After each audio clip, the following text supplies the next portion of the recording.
I have closed multimillion-dollar deals without my pulse changing. I have stared down competitors who wanted to erase everything I built, but nothing in my $25 million career prepared me for the moment I walked into my mother-in-law's 70th birthday dinner and saw my wife's boyfriend sitting in my seat, the one with my name printed on it. Before I continue, please like and subscribe, but only if the story truly resonates with you. And tell me in the comments where you're watching from tonight and what time is it there. Now, my name is Daniel Carter. I built my company from a rented warehouse on the south side of Chicago and a delivery truck that barely started in winter. I survived recessions, lawsuits, and hostile negotiations. I created jobs for hundreds of people. I thought I understood pressure. I thought I understood betrayal in business. I was wrong. The dinner was held at Grant and Halstead, one of those classic Chicago steakhouses with dark wood walls and low golden lighting. The kind of place where waiters remember your drink before you sit down. I had paid for half the event. The private dining room, the imported wine, even the custom cake flown in from New York. It all went on my corporate card. Quietly, I arrived 40 minutes late, not because I didn't care, but because I had just finalized a $60 million expansion deal in Indianapolis. My CFO and I were on the phone with lenders until after 6. That deal would secure 200 jobs. I walked into the restaurant still carrying the adrenaline of that win, my ties slightly loosened, thinking Lauren would be proud. We had been married for 14 years. When my company was just an idea, she used to sit across from me at our tiny kitchen table and say, "One day, Daniel, you'll own the skyline." I believed she believed that. As the hostess led me down the hallway toward the private room, I heard loud laughter, sharp, performative. Her mother's voice cut through the air. The doors opened. The room went silent. Not the respectful silence when someone important enters.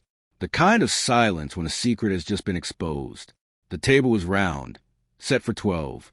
White linens, crystal glasses, a tall arrangement of white orchids in the center. And at the head of the table, in the seat marked with my name, sat Ethan Blake, 32 years old, personal trainer. Perfect haircut, confident smile. Lauren sat to his right. Her mother sat to his left. And Ethan's hand rested casually on the back of my wife's chair. No one spoke. For a few seconds, the only sound in the room was the soft hum of the air conditioning and the faint clink of silverware. I stood there just inside the doorway, taking it in. Ethan didn't move. He didn't stand. He didn't even look embarrassed. My mother-in-law, Patricia, recovered first. She dabbed the corner of her mouth with a napkin and gave me the same thin smile she used at charity luncheons. "Well," she said lightly, "look who finally made it." I didn't look at her. I looked at Lauren. Her face wasn't shocked. It wasn't panicked. It was pale, yes, but composed, prepared. "Daniel," she said softly, almost carefully, "we started without you. Dinner was getting cold." My eyes dropped to the place sitting in front of Ethan. My monogrammed napkin ring, the small printed card that read Daniel Carter, folded neatly beneath his plate. Ethan cleared his throat and gave me a tight smile. "Hey, man." Man, the air felt thick, heavy with perfumed steak and something sour underneath it all. I walked forward slowly and placed the mahogany gift box I was carrying on the table. Inside was a Cartier sapphire brooch I had purchased at auction. Patricia loved to brag about her taste in jewelry. It had cost me $87,000. "Happy birthday, Patricia," I said evenly. Her eyes flicked the box, then back to me. "You're late. I had business." She gave a soft, dismissive laugh. "There's always business." That landed exactly how she meant it to. I finally looked directly at Ethan. He still didn't stand. Didn't offer the seat. Didn't even pretend. Lauren's fingers tightened around her wine glass. "Ethan's been helping Mom with renovation ideas for the lake house," she said, her voice measured. "He's been very present, very supportive." Supportive. The word hit harder than insult. Patricia leaned back in her chair. "We needed someone who actually values family time," she added sweetly. The message was clear. "You don't." The younger cousins stared at their plates. Patricia's sister avoided eye contact. A waiter hovered near the wall, unsure whether to refill glasses or disappear. Then Patricia gestured vaguely toward the far end of the table. "We can have them bring another chair," she said, "or you can squeeze him by the kids." The kids' table. Something inside me shifted in that moment. Not anger, not heartbreak, recognition. This wasn't spontaneous. This wasn't a mistake. This was arranged. Laura met my eyes again. There was guilt there, but there was something else too. Defiance. I reached down, picked up the small place card with my name on it, and held it between my fingers for a second. Then I set it back down exactly where it had been. "I see," I said quietly. No shouting. No scene. I turned to Patricia. "I hope 70 treats you kindly." Then I walked out. No one followed. The hallway outside the private dining room felt colder than before. I walked past the hostess stand without saying a word. The valet brought my car around within minutes. Chicago air hit my face as I stepped outside, sharp and clean, almost shocking after the heavy atmosphere of that room. I sat behind the wheel, but didn't start the engine right away. I just stared straight ahead. 7 seconds. That's how long I stood in that doorway before I left. 7 seconds that ended a 14-year marriage. My phone buzzed before I even pulled out of the parking lot. "Lauren." I declined the call. It rang again, and again. By the time I reached Lakeshore Drive, I had missed 12 calls. By midnight, there were 68 missed calls and voicemails stacked back to back. Text messages lit my screen. "Where are you? You embarrass me. We need to talk. Don't do this." I didn't answer once. Instead of going home, I drove past the house, the downtown property I had purchased 6 years before our marriage. The lights were on. I didn't slow down. I checked into the Langham. From the floor-to-ceiling window of the suite, overlooking the Chicago River, I watched city lights reflect off the water. My phone kept vibrating on the marble counter behind me. That dinner wasn't the beginning. It was a reveal, because I had known for 3 months, and I had been preparing. I didn't find out about the affair because I was suspicious. I found out because I pay attention. 3 months before Patricia's birthday, I noticed something small on one of our joint credit card statements. Not large enough to cause panic. Not small enough to ignore. A $4,860 charge at a boutique furniture store in Lincoln Park. Lauren had never mentioned redecorating. When you build a company from nothing, you learn that small leaks sink ships. I didn't confront her. I requested a duplicate statement. 2 weeks later, another charge appeared, this time a condo association fee tied to an address in the West Loop. Different address. Different building. I ran the address quietly. The unit was leased under a shell LLC. That LLC was funded from our joint account. The registered contact number traced back to Ethan Blake, the same Ethan who had started training Lauren 6 months earlier. I didn't explode. I didn't accuse. I kept digging. Through a property manager I knew, I accessed the building's garage entry logs. Lauren's Mercedes had entered that garage 17 times in 8 weeks. 17. I remember sitting alone in my office late that night, the Chicago skyline glowing outside the glass, staring at the spreadsheet like it was a merger report. In business, when you discover a partner has breached trust, you don't scream. You recalibrate. Lauren hadn't been careful. Or maybe she thought I would never look. There's a moment in business when you realize the numbers don't lie. That night in my office, staring at those parking logs, financial transfers, I didn't feel rage. I felt clarity. Lauren assumed I wouldn't notice. Or worse, she assumed I wouldn't act. 14 years earlier, when my company was worth less than $2 million, we signed a prenuptial agreement. At the time, it felt almost unnecessary. We were young, optimistic, in love, but I am meticulous. Over the years, as the company grew, the agreement was amended twice, always legally, always transparently. Infidelity clause, asset protection structures, trust allocations, clear language. Lauren signed every version.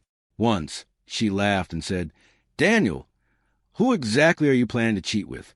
A warehouse forklift." I had smiled. Now the irony felt almost clinical.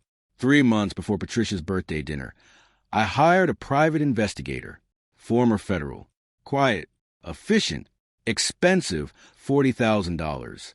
worth every dollar. Within 10 days, I had photographs. Lauren entering the West Loop condo. Ethan carrying grocery bags inside. Lauren leaving at 7:12 a.m., hair damp, sunglasses on, his hand resting on her lower back. The investigator dug deeper.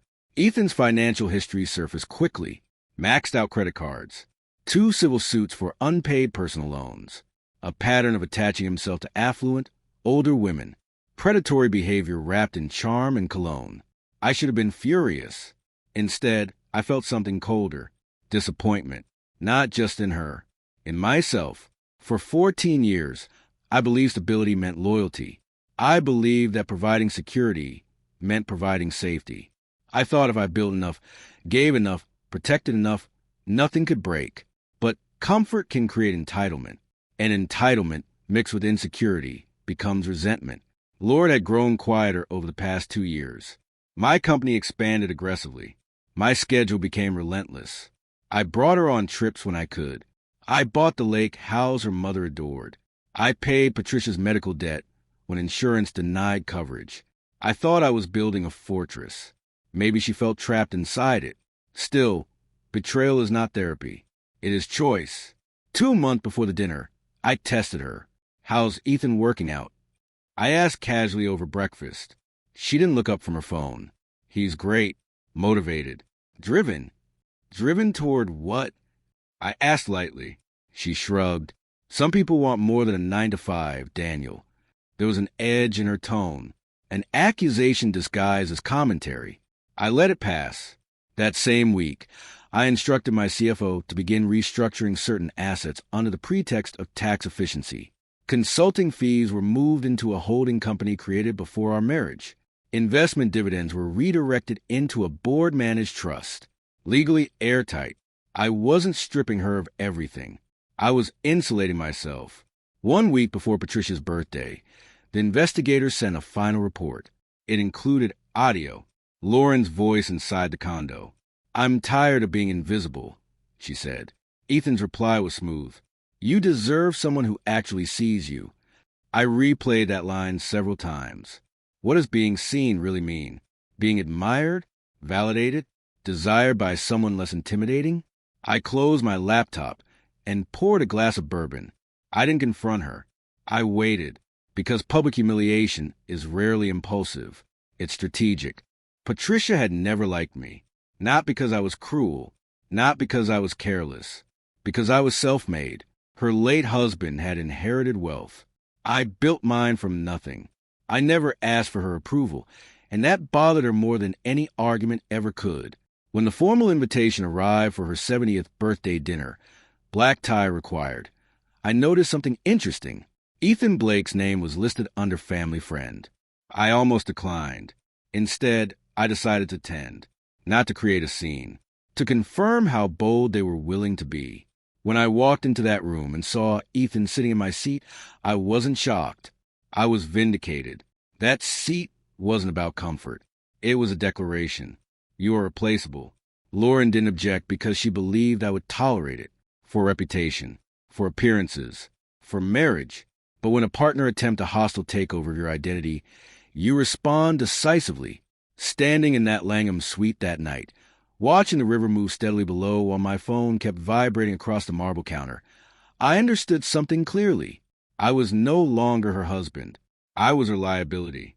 And liabilities, if left unchecked, bankrupt you. The next morning, I met with Victoria Hale. Victoria did not look impressed when I told her my wife seated her boyfriend at the head of her mother's birthday dinner. She didn't interrupt. She didn't react emotionally. She simply listened, fingers folded neatly over a legal pad. 50 years old, corporate litigator, former federal prosecutor, the kind of woman who did not waste time on drama. When I finished speaking, she asked one question. Do you want reconciliation? She said calmly. Or do you want resolution? Resolution, I answered. She nodded once. Then stop reacting. She said, start documenting. That was Monday morning. By Wednesday afternoon, Lauren shifted the battlefield. It started subtly. An Instagram post. Black and white. Lauren staring out a window. Caption. Some women spend years begging to be seen. Some men only see balance sheets. The sympathy rolled in immediately. Heart emojis, comments about emotional neglect, support from friends who had no context. By evening, Patricia escalated it. A Facebook post from her account. After raising a daughter to value family, it's heartbreaking to watch a husband prioritize business over love. We pray for humility. That one was shared dozens of times. I did not respond. On Thursday, a Chicago lifestyle blogger posted a blind item. Prominent logistics CEO rumored to be emotionally distant, driving wedge in long-term marriage. Emotionally distant. I was in Indianapolis securing jobs while they were arranging my replacement at a birthday dinner. Lauren called again that night. I let it ring. By Friday morning, Patricia decided subtlety wasn't enough.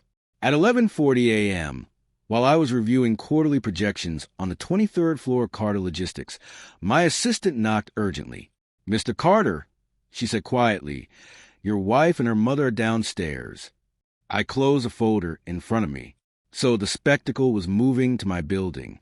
And this time I was ready. When I stepped into the lobby of Carter Logistics, the air felt different. Lauren stood near the reception desk, composed but visibly tense. Patricia was louder, her voice carrying across the marble floors. A small group of employees pretended not to stare. A few phones were already out. "You can't ignore her forever," Patricia was saying sharply. "A marriage is not a business contract. Daniel." Lauren's eyes met mine. They looked tired, but not helpless. Calculating.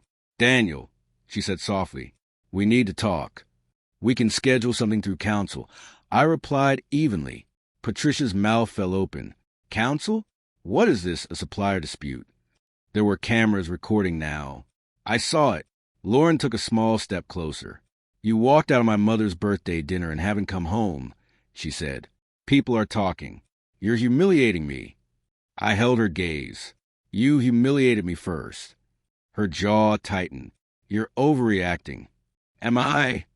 Behind her, through the glass doors across the street, I saw Ethan leaning casually against a parked SUV.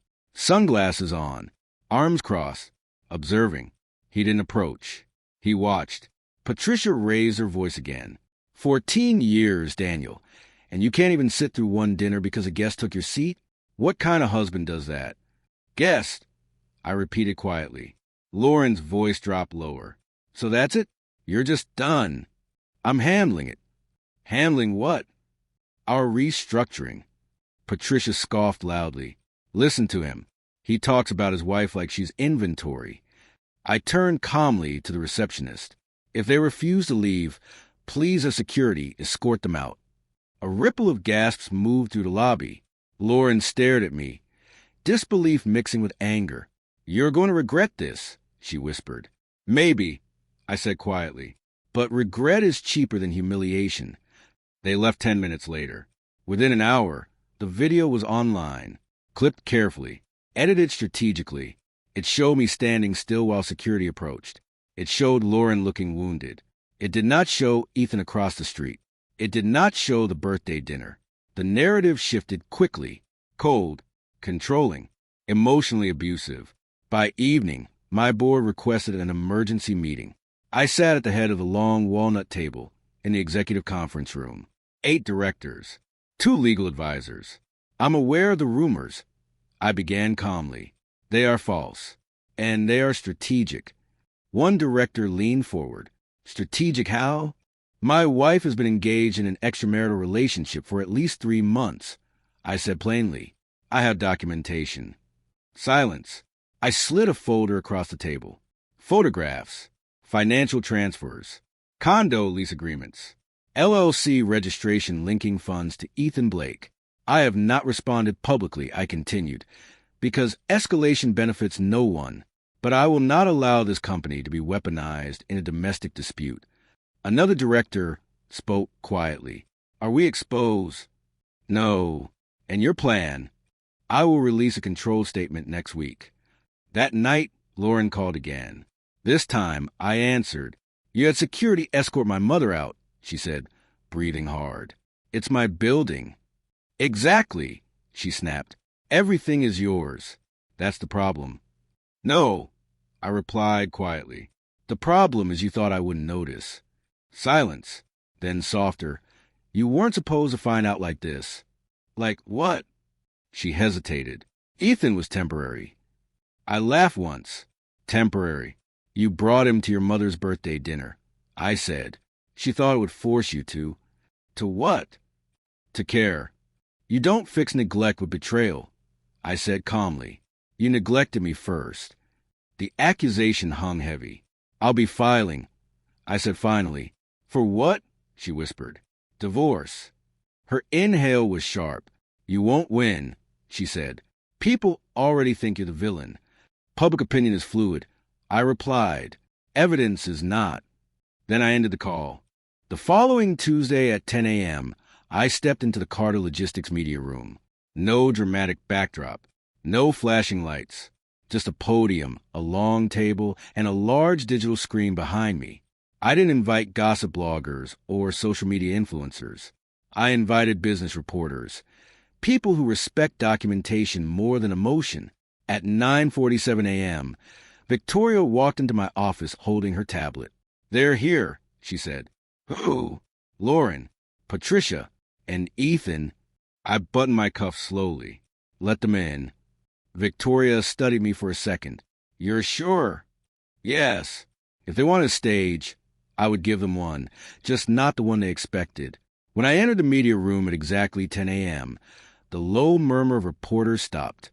Cameras adjusted, pens lifted, then the doors behind them opened. Lauren walked in first. Cream dress, elegant, controlled. Patricia followed in a bright teal suit that demanded attention. Ethan came last, chin lifted, confident. They thought they were here to defend themselves. They didn't realize I had already rewritten the narrative. I stepped to the podium. Thank you all for coming on short notice. I began evenly. Over the past week, public allegations have been made regarding my conduct within my marriage. Soft camera clicks echoed through the room. I have chosen not to respond emotionally. I prefer facts. I nodded to Victoria. The screen behind me lit up. First image. The private dining room at Grant and Halstead. Timestamp visible. Lauren seated beside Ethan. Patricia smiling. Ethan sitting in the seat, labeled with my name. A wave of murmurs filled the room. Second image. A close-up of the play's card reading Daniel Carter, folded beneath Ethan's plate. Patricia shifted in her chair. Lauren's face went pale. This, I said calmly, was my mother-in-law's 70th birthday dinner. I was 40 minutes late due to a business closing that secured 200 jobs. Upon arrival, I found my wife's extramarital partner, seated in my assigned place. Extramarital partner? Patricia snapped. That's defamatory. Victoria stepped forward slightly. We are prepared to provide sworn documentation. The screen changed again. Bank statements. Condo lease agreements. LLC registration documents tied to Ethan Blake. Financial transfers from our joint account. Someone in the back whispered, "Oh my God." For 3 months, I continued, marital funds were used to support a separate residence. Lauren stood abruptly. You invaded my privacy. You used marital assets. I replied evenly. The screen shifted again. Security footage from the West Loop building garage. Lauren's Mercedes entering. Ethan greeting her, his hand on her lower back. Dates matching the night she claimed to be at spa retreats. The room erupted with questions. Ethan stood. This is insane. You're weaponizing money because you can't handle emotional neglect. I folded my hands calmly over the podium. I am not here to debate feelings, I said. I am here to correct misinformation. The screen changed one final time. An audio transcript appeared. Lauren's voice, I'm tired of being invisible. Daniel thinks money fixes everything. Then Ethan's voice, once he transfers more assets into your name, we'll be secure. The room went silent. Patricia's face drained of color. That's edited, Lauren whispered weakly. It is certified, Victoria replied. A reporter raised her hand. Are you filing for divorce? Yes. Will you seek reimbursement? Yes. Will you pursue fraud charges? I glanced briefly at Ethan. If warranted. Patricia stood. You're humiliating my daughter. I looked at her steadily. No, I said softly. You humiliated your son-in-law. And just like that, the narrative shifted. By 3 p.m., every major Chicago business outlet had published a story. The headlines changed fast. From CEO accused of emotional neglect to CEO releases evidence of wife's affair and financial diversion. Public sympathy evaporated almost overnight. By 6 p.m., Ethan's gym announced they were terminating his contract pending internal review. By 8 p.m., his landlord began questioning the validity of the condo lease once it became clear the funding source was disputed marital property. By midnight, my board issued a formal statement expressing full confidence in leadership. The spectacle had collapsed. Lauren called that evening. I answered. She didn't scream. She didn't cry. You destroyed him, she said quietly. I corrected the record. I replied, you didn't have to make it public. You made it public first. Silence. You could have handled this privately, she insisted. I stood at the window of my office, watching traffic move through downtown Chicago like streams of light. You brought him to your mother's birthday dinner, I said calmly. That wasn't private. She exhaled sharply. So what now? Now we let the legal process work. A pause. And if I say I want to fix this? You don't get to renegotiate after disclosure. Her voice trembled for the first time. I didn't think you'd fight. I didn't think you'd gamble, I answered. The call ended there. The next morning, Victoria filed the paperwork. Infidelity, financial misconduct, breach of prenuptial clause. The infidelity clause was clear. If either party engaged in extramarital conduct that resulted in financial loss or reputational damage, spousal support was forfeited. Lauren had signed it willingly. Twice, she would retain her personal design studio earnings. Agreed-upon property allocations would stand, but there would be no alimony. Ethan attempted one last maneuver. He retained a loud, inexperienced attorney who filed a preliminary claim alleging invasion of privacy and reputational harm. Victoria smiled faintly when she read it. This won't survive review, she said. He has no contractual standing, and the documentation was legally obtained. Within 3 weeks, the claim was withdrawn. Meanwhile, something more damaging surfaced. During an internal audit at Ethan's former gym, reimbursement records showed several questionable expense claims. Dates matched Lauren's condo visits. Small-scale fraud, but documented. The gym pressed charges. I didn't initiate it. Karma does require instruction. Lauren came to see me at the Langham on a rainy Thursday evening. She looked different, less polished, less certain. I never thought would go this far, she admitted quietly. How far did you think would go? I asked. She didn't answer. Instead, she said something that surprised me. I thought you'd compete. I don't compete for what's already mine, I replied. For the first time, there was no defiance in her eyes, only realization. The divorce hearing was scheduled 6 weeks later. By then, the media had moved on. Business cycles shift quickly. Scandals fade. Documentation remains. In court, there were no dramatic speeches, no raised voices, just contracts, financial statements, and timelines.